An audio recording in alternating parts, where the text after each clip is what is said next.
Hello and welcome to the International Full Soap Timeline Hangout number 52. The subject of this hangout, the main subject, will be Real Victims Fight Back. It wasn't the one I was going to do initially, but Harvey Weinstein is appealing his convictions, and I've just obtained a copy of the appeal brief. It's been uploaded to some, I think, I can't remember where I found it. It's the New York Supreme Court anyway. I wasn't going to, as I say, I wasn't going to do this particular one. I've got another subject lined up, but once again I've been overtaken by events. Hope finally, after more than 50 episodes, I got the umming and ahhing and the coughing and spluttering under control. Haven't been feeling so bad lately. Well, I had the usual medical problems and also hurt my right elbow in addition to my right. You don't want to hear about that. Anyway, I've got a bit of, I won't say a backlog, but there's various things in the file which I'll discuss these first. They're in no particular order, recent and not so recent. Starting with a not so recent, this is from 1987, 1987 article published by Chicago Sun-Times, and it actually concerns an incident that happened in October 1985. I won't be putting this on the timeline, even though the two men concerned were acquitted. A former Oak Park police recruit and his brother, a convicted rapist, have been acquitted of charges. They lured a woman into a car by displaying a police badge and then raped her. It turns out this woman was a prostitute, and I don't know, they were acquitted, so because this woman was a prostitute, they were acquitted, so that's good enough for me, but I won't be adding it to the timeline. So let's stay away from prostitutes, okay? Stay away from them, don't use them. And this is a case from 2005. This is ludicrous. There's a bloke named Mark Patterson was tried for raping a woman who claimed to have had 46 personalities. This is really, I won't be adding this to the timeline either, but it's an article here about it. This is Mark Peterson. Sorry, not Mark Patterson. Mark Peterson.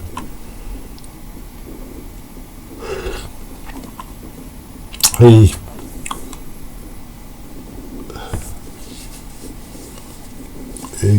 said to have wandered up to a group gathered on a bank, sat down a river bank, sat down next to a 26-year-old woman called herself Franny. Over the next several minutes, as Peterson watched her personality underwent several profound changes. Would you like to go dancing? He asked.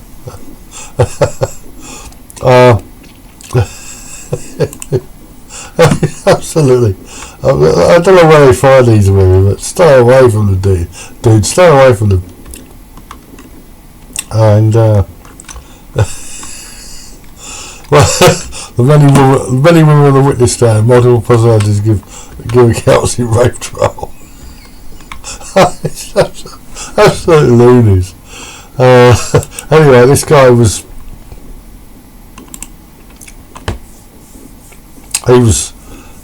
a hung jury, and the prosecutor decided not to retrial. They're totally batshit crazy. They really are. That's Port Charlotte. This is from 1998. A woman sobbed as she told a Charlotte County jury that an acquaintance, Jeffrey Willis,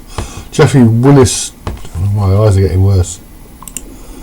Jeffrey Willis Trott had repeatedly raped her at knife point in December while threatening to kill her and her toddler. On Thursday afternoon, Trott took the witness stand and stated he did not use force to woman to have sex with him.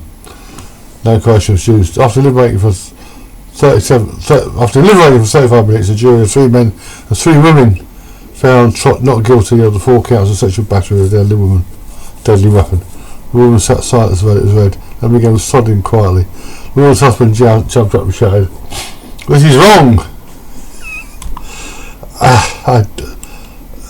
He knocked at her door at 10:30 at night. I really don't know how to make of these things.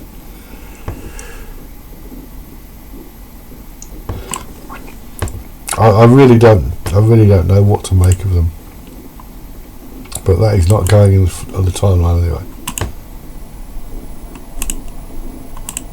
Right, we got here from India, April 4th. Over 1,100 rape cases ended in compromise after going to court since 2014. As I've said before, India has unique problems with false rape allegations, the dowry system and cultural stuff, and a rape doesn't only mean in India what it means here. Well, here it means a woman withdrawing her consent.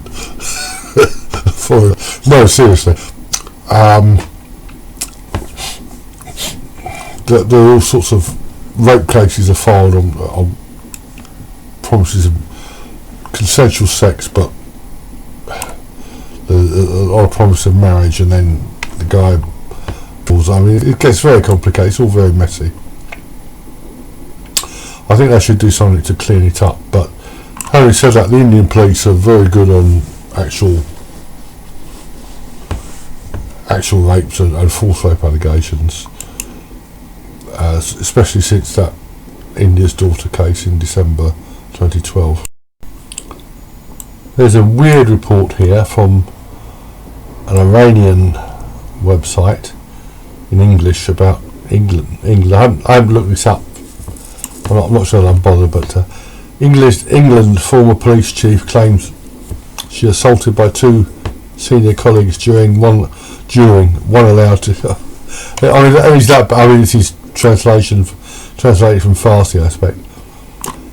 Sue Fish said that she reported one of such assaults, but the culprit remained in his job. She later pioneered a policy of recording misogyny as a hate crime. These obviously aren't rapes, allegations of rape, but she said she felt unable to report the first assault because it was unlikely anyone would believe the allegations against a senior well-regarded officer. I don't know,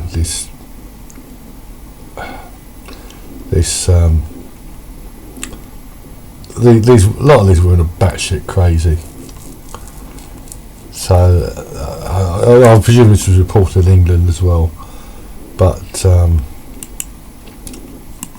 I don't know what to make of them. Right, here from Bristol. What we got here?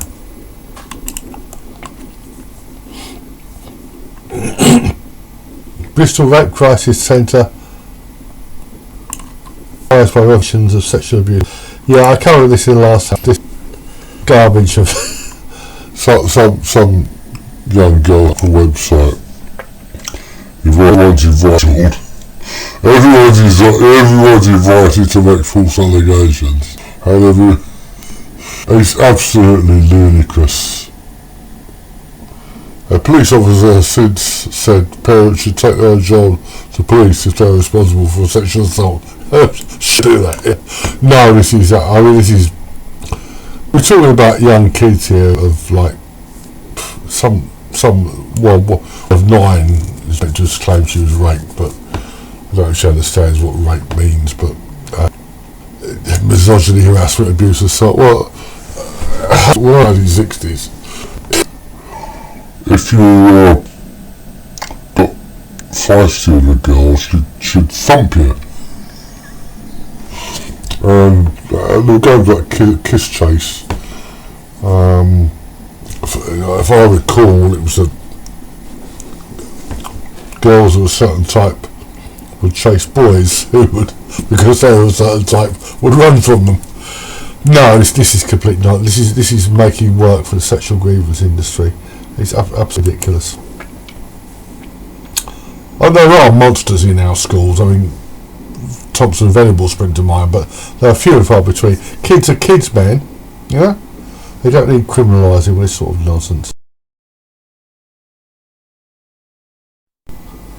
Right, the main subject is, as I said, real victims fight back.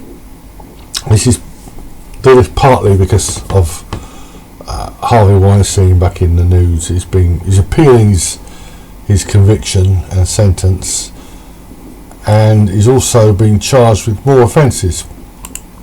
I've downloaded this defence brief, and I knew Barbara Ziv, Airhead, had testified at his trial as a so-called expert witness, but there's a lot here. There's about 20 pages of it, and I don't see how they can allow this rubbish. What rape trauma? She's just testifying about rape trauma syndrome. I don't know if she's giving it that name, but she's testifying about how rape victims react. This is garbage. So let's just have a look at this. Right, here we are, page 33. Expert testimony. Dr. Barbara Ziv, a hired gun, testified over defendant's objection on behalf of the people on a third day of testimony about rape myths. She claimed to have evaluated over 1,000 sex offenders, over 1,000 victims of sexual assault and rape. She identified herself as a forensic psychiatrist who evaluated credibility in specific cases of sexual assault. Despite not being board certified forensic psychiatrist, she claimed to use the literature portraying sexual assault.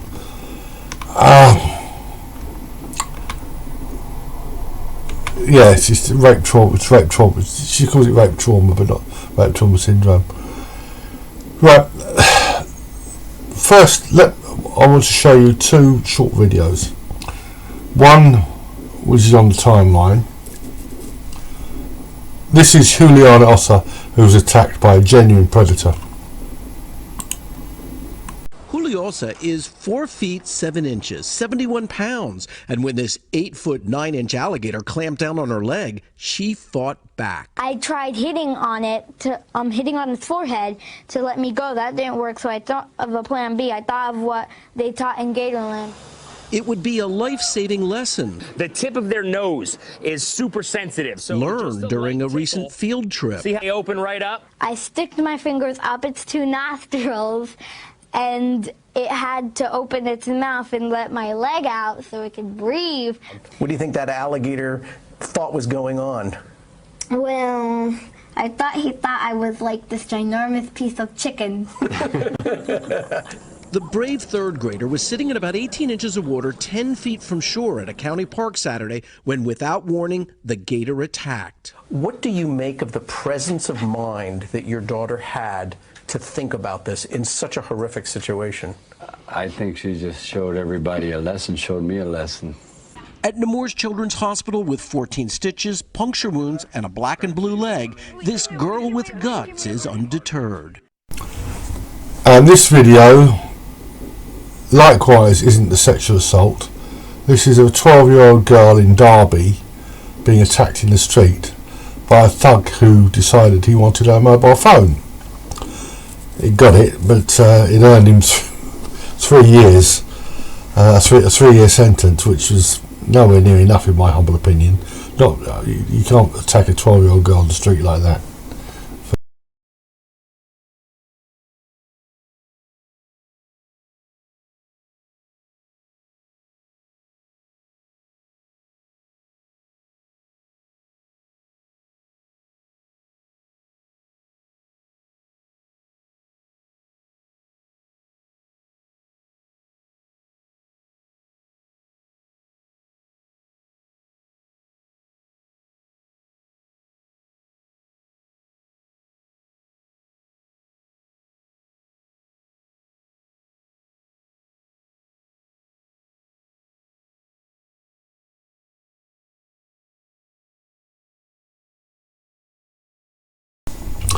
Okay, you've seen there two victims of serious assaults. One a lot more serious than the other.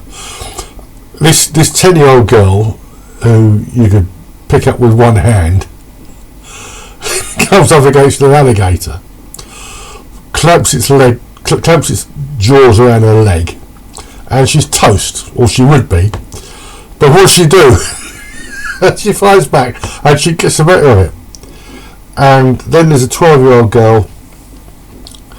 I'm sure that if it were your daughter, you'd have told her to let the phone go, it's only a phone. But she showed incredible bravery. I guess the guy who may have bashed her head in or stabbed her or something. This is the way real victims react. Okay, now, obviously there are caveats here. We're talking about a reasonably intelligent, educated woman, or in this case, a 10-year-old and a 12-year-old. Now, there are times when even the big man will surrender to. I mean, if you're in a place, you're surrounded by like a dozen thuggish-looking people who say, "Give us your wallet or else," you may well do that. If a woman is trapped by a dude in a situation and she generally fears for her life, yada yada yada, she may submit to him. But generally speaking, women fight back, and if they don't fight back, they report promptly or reasonably promptly. They report promptly in any case. Now, for decades, and I mean literally for decades, we've been fed this garbage that rape is a vastly underreported crime. That we're also told that the cases that make it to court, there are far too few convictions. Both these claims are wrong. But we're spun out all sorts of ludicrous statistics about rape. Look at the timeline for the Mary Koss case, the scope of rape by Mary Koss. It gives a breakdown there. So how do they account for this non-reporting? Well, they claim women are too afraid to report, and in addition to that, they claim that women delay reporting, and they came up with rape trauma syndrome to explain this, or to explain it away. Now, the full original paper of rape trauma syndrome is on the timeline. I've discussed this before, but it's worth discussing again. When Anne Burgess and her collaborator wrote this article, they interviewed every woman who'd been presented at a Boston, Massachusetts hospital for claiming to have been raped. They interviewed them. It was over a 365-day period between 1972 and 73, and they came up with rape trauma syndrome. There's all sorts of things jumbled in there, but basically there was a long list of symptoms and behaviours which indicate a woman has been raped, and it's so long it's preposterous. So a woman may report a rape immediately, she may report it tomorrow, she may report it next week, she may report it next year, she may not report it ever. All those behaviours are consistent with a woman having been raped. She may continue to date her rapist. She may be dating a rapist and continue to date him. She may, as in the case of Harvey Weinstein, lavish praise on him. This is all garbage, and they came up with rape trauma syndrome. To explain away delays, they've also Rape Crisis Scotland made a series of videos about this. I just froze. And this is what we're being fed now. The idea is basically what they want, these women, and they are overwhelmingly women. What they want is any time a woman accuses a man of rape, they want him convicted, regardless of the evidence or lack thereof. In order to bolster these convictions, these unwarranted convictions, that they use so-called expert witnesses like Barbara Ziv. This shouldn't have been allowed because rape trauma syndrome, whatever she calls it, it fails the Fry test and it fails the Daubert test in American courtrooms. And there's a lot here about in this briefing. She testified rape myths were preconceived notions people have about rape, but are usually wrong. She's been permitted to testify as expert witness for 20 or 30 years. Commonly held beliefs about perpetrators, victims, aftermath of sexual assault are culturally dependent, which explained meant that they vary depending on time and place. Over objection of people permitted to introduce into evidence a PowerPoint entitled Rape Myths, created by Dr. Ziv. I have to dig that. I have to see if I can find that. Over objection, Dr. Ziv was then permitted to lecture to the jury in narrative form with the aid of a PowerPoint projected on an enormous screen less than 5 feet from the jury box. She identified several myths she claimed existed in the culture. The first myth: rape and sexual assault is commonly perpetrated by a stranger. This is not true. Yes, it is. Another common rape myth is that victims of sexual assault resist their assailants. This is not true. Yes, it is.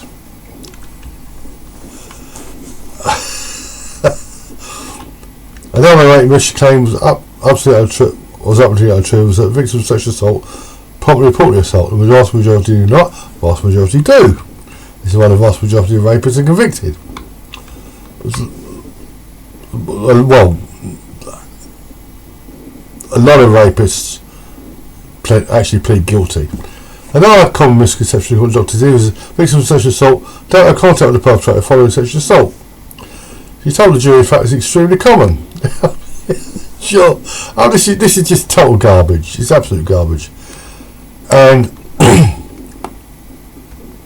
this just as if testimony was a myth, one can determine whether someone has been raped by their behaviour.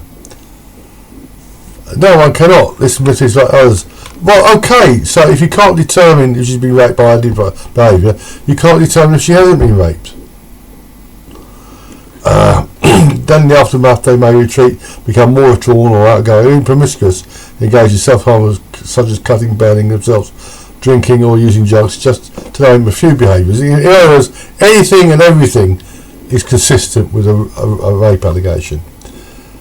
Now, so I don't like to appear to be defending Harvey Weinstein, because the guy is obviously a sleazeball. But what happened is, all these women, let me put it this way, it's easier for an actress or aspiring actress to claim she was raped by the most powerful man in Hollywood than to admit she dropped her knickers for a squint-eyed, overweight, repulsive Jew in order to get a part in the film. That's the bottom line. Now, in addition to Barbara Ziv and Rape Crisis Scotland, there are all sorts of people out there. Two manginas who are worthy of mention: David Lisak and Jim Hopper. Hopper is particularly scary because he has credentials and he's written a lot of drivel about how women just freeze, yada yada yada. There's a recent article here, April 6th, by Joshua Kendall from Scientific American, I think it's a blog. Forgotten memories of traumatic events get some backing from brain imaging studies, and this is another attempt to when adults claim to have suddenly recalled painful events from their childhood, are those memories likely to be accurate? The answer is no, absolutely no. This is primarily about child sexual abuse. They're trying to bolster these ludicrous claims here. If you have any doubts about the fragility of memory, check out in particular on the timeline the really tragic case of Dianna Green, who was raped, and how she remembered something that didn't happen. Dianna Green and her husband Kevin Green is on the timeline, and there's all sorts of entries there for alcohol. Alcohol is a big one. Alcohol delay, women who are not right in the head. At times, men who are not right in the head, and others are just simply lying. So real victims fight back. I mean, the big campaign at the moment is on race and hysteria, but the feminists are not far. There's a lot of hysteria about transsexuals, but the feminists are never far behind with their nonsense about rape trauma syndrome. You'll find on the timeline lots of cases of quite a few cases of genuine rapes are mentioned. You'll find plenty of testimonies online, especially YouTube, of women who genuinely been raped. And the thing I've noticed most of all is that, and I've said this, I keep saying it, the women who suffer most make the least noise, and by contrast, the empty vessels, the women who've suffered trivial assaults or no assaults at all, imaginary sexual assaults, they're the ones who make all the noise. So anyway, that's it. That's real victims fight back. Go check out the timeline. It's coming on. I've had quite a few cases recently. Still got a lot more to add. Looking for more cases from the non-English speaking world, the predominantly non-English speaking world, because everyone speaks English now. So anyone who's got any cases from China, Russia, I haven't got any from Hungary, South America, anywhere, please forward them to me. Anyone has any questions, again, please forward them to me. And check out my recent videos. They're not all called False Rape Timeline. I got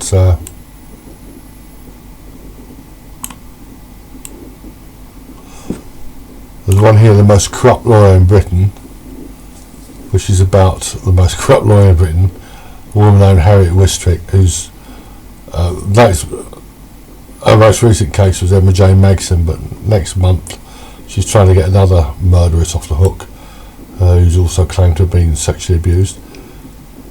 There's a video called Educating Van Badham. This is on BitChute, Educating Van Badham.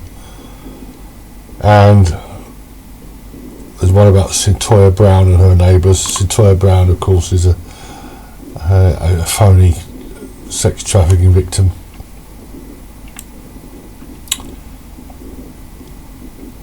And I made one which was uploaded on February 11th, calling out that shameless liar Alexandria Ocasio-Cortez. Anyway, check out the False Rape Timeline. One other thing I should mention. Perhaps I should have mentioned this earlier. This is quite remarkable. Yes, this took me quite by surprise. Between April 2015 and March 2016, a woman named Anna Costin made a series of false rape allegations against a number of men. This is on the timeline at April 2015 to March 29, 2016. And when she went to court, she was treated more or less like a victim, with a slap on the wrist. What happened next was probably unprecedented, actually.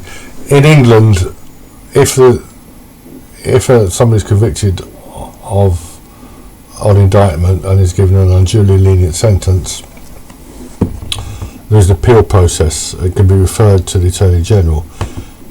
I'm not sure if the Attorney General himself referred this case to the Court of Appeal, but somebody considered the sentence to be unduly lenient, and the case was referred to the Court of Appeal, and her sentence was she ended up getting a 4-year sentence, which I found very pleasing.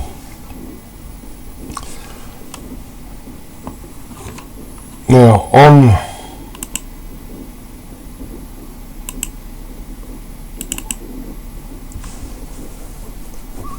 the 4th of this month,